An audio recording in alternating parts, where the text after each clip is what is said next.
Hot on the heels of that Oasis reunion comes the return of another 90s icon, Lara Croft. She's back in action with a new animated series, still rocking her signature ponytail, backpack, and combat boots.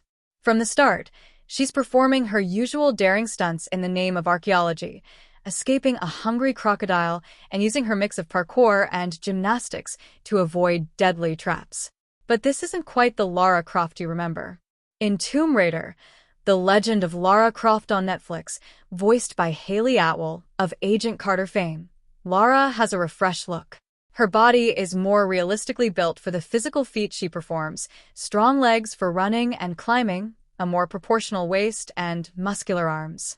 Her infamous exaggerated features have been toned down to fit a more practical, realistic figure.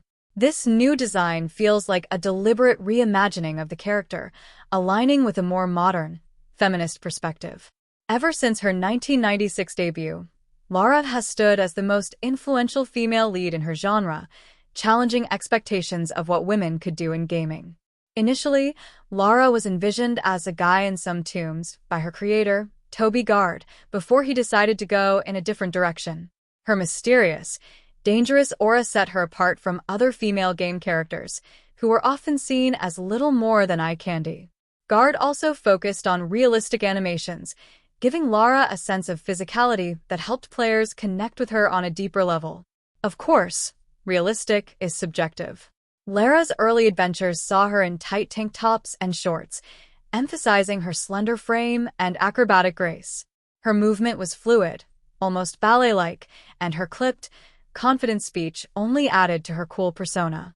She wasn't just a gun-toting heroine. Lara's games were puzzle-centric, relying on brain power and survival instincts as much as combat. And while her backstory was sparse, her intelligence, wealth, and passion for ancient relics were central to her character. However, as the franchise grew, so did the focus on Lara's sexualization, which eventually led Gard to part ways with the original developer. Although her character's appeal went far beyond her physical appearance, marketing often reduced her to just that. Cue the infamous shower scene in Tomb Raider 2 and rumors of the Nude Raider cheat code. Like many iconic female characters, Lara was created with a male gaze, yet she symbolized more. She was an adventurer on her own hero's journey, a rescuer, not the one needing rescue, and her focus was always on the quest at hand, never romance. As the series evolved, Lara's character was given more depth.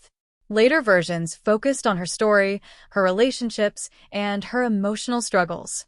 In the 2013 reboot, her connection with friend Sam Nishimura allowed her to pass the Bechdel test, and these developments carry into the new series. Netflix's Lara Croft is still the globe-trotting adventurer from China to Istanbul and beyond. However, this version has a complicated past, making her more vulnerable and self-destructive. She's dressed in practical gear, cargo pants and high-necked tops, complete with visible sweat stains, and grappling with emotional baggage.